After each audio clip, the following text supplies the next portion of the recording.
तो आज हम लोग जियोग्राफी के बारे में पढ़ने वाले हैं। जियोग्राफी में सबसे पहले हम एस्ट्रोनॉमी पढ़ेंगे और एस्ट्रोनॉमी में सबसे पहले हम तारों का अध्ययन करेंगे। तारों का निर्माण कैसे होता है, तारों का मृत्यु कैसे होता है, तारे कब ब्लैक होल बनते हैं, कब काला वामन बनते हैं। तारों के बारे में हम आज बहुत सी जानकारी जानने वाले हैं। हमारे इस ब्रह्मांड में बहुत सारी आकाश गंगाएं हैं। उस आकाश गंगाओं में हमारी जो आकाश गंगा है उसका नाम है मंदाकिनी। उस मंदाकिनी में 100 अरब तारे हैं और उन सन और 100 अरब तारों में से हम एक तारे का अध्ययन कैसे करते हैं, कैसे बनता है, कैसे निर्माण होता है और कैसे उसकी मृत्यु होती है, ये हम जानेंगे। तो तारे के बारे में हम अध्ययन चालू करते हैं। तारे कैसे बनते हैं? तारे बहुत सारे गैसों का ऐसा भंडार रहता है। इस आकाश गंगा में बहुत सारे ऐसे गैसों का भंडार रहता है जिसे हम ये होता है गैस। और जब ये थोड़े पास पास आ जाते हैं, मतलब ऐसे हो जाते हैं, तो इसे कहते हैं नेबुला।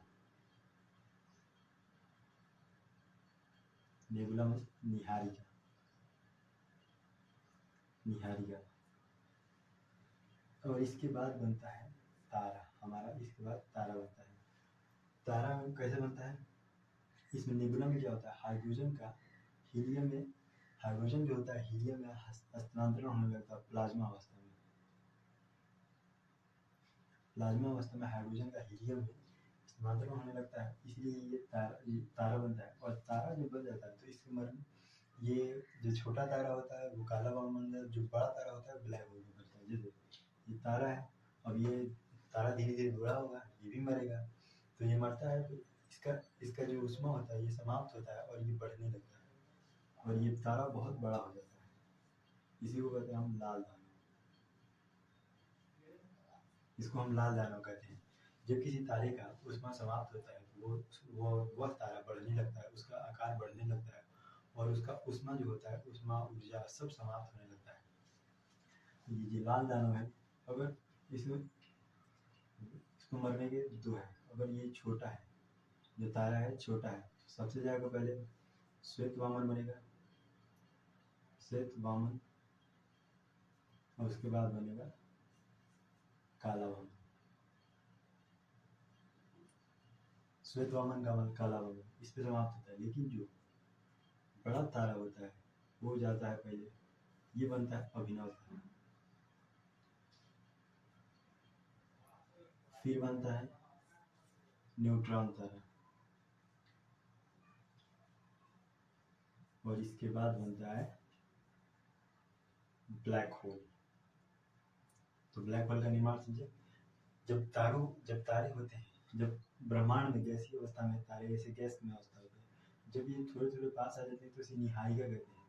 और जब तारा बनता है तो इसे हाइड्रोजन का जो हीलियम में स्थानांतरण होने लगता है, जिसे हम प्लाज्मा हम इससे समझ लेते हैं। जैसे किसी पेस्ट होता है, पेस्ट में जैसे कोई ब्रश करने वाला कोलगेट का जो पेस्ट होता है, वैसे जैसे हमारा थूक है वो हमारा एकदम प्लाज्मा अवस्था में, प्लाज्मा ऐसा होता है, इसमें हाइड्रोजन का हीलियम में स्थानांतरण होने लगता है और इसमें जो होता है ऊर्जा का संलयन होता है, संलयन होने लगता है, हाइड्रोजन का हीलियम में संलयन होने लगता है, तो तारे का निर्माण होता है। तारे का निर्माण तो हो गया, लेकिन तारा ये मरेगा भी और इसका ईंधन भी समाप्त होगा।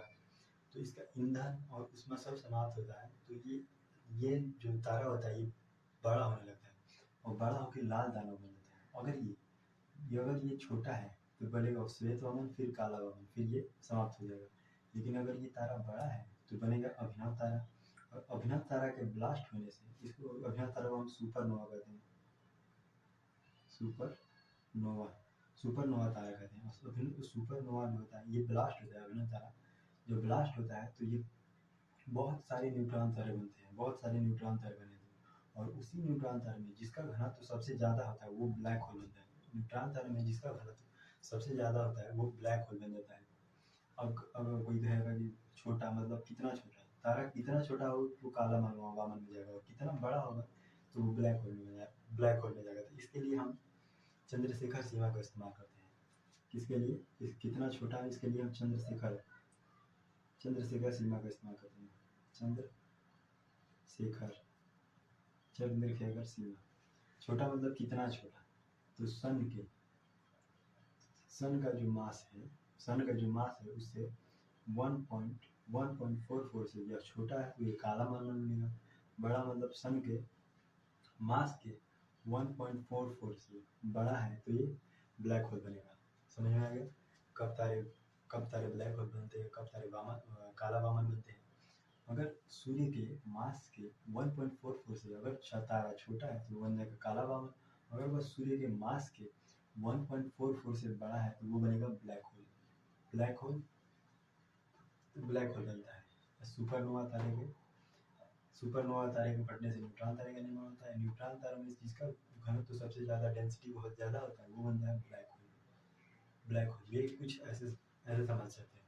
किसी बच्चे का कोई अभी बच्चा पैदा नहीं हुआ है, ये बच्चा पैदा हुआ और ये बच्चा कोई जवान हो गया और वो उसके मरने की अवस्था है और ये जाते जाते यहाँ पर मर गया। तो ऐसे ही तारे का होता है। तारे का निर्माण गैसीय अवस्था में होते हैं, फिर यह गैस से नेबुला बनते हैं। नेबुला में जब हाइड्रोजन का हीलियम में संलयन होने लगता है प्लाज्मा अवस्था में, तो ये तारा बनता है। और तारे जब मरता है तो ये इसका ईंधन समाप्त होता है और इसका आकार बढ़ने लगता है, तो ये लाल दानव बन जाता है। लाल दानव अगर छोटा है तो जल्दी जाएगा वहाँ श्वेत वामन, फिर काला वामन, फिर ये काला वामन पे समाप्त हो जाता है। अगर तारा बड़ा है तो जाएगा अभिनव तारा, फिर न्यूट्रॉन तारा, फिर ब्लैक होल। ब्लैक होल तारे दो अवस्था में, दो तरीके से, ब्लैक काला वामन और एक ब्लैक होल। अगर कैसे छोटा, मतलब कहेगा कि कितना छोटा होगा तो वो काला वामन बनेगा। तो सन के मास के 1.44 से अगर छोटा है तो वो बनेगा काला वामन। अगर सन के मास के 1.44 से बनेगा तो वो बनेगा ब्लैक होल।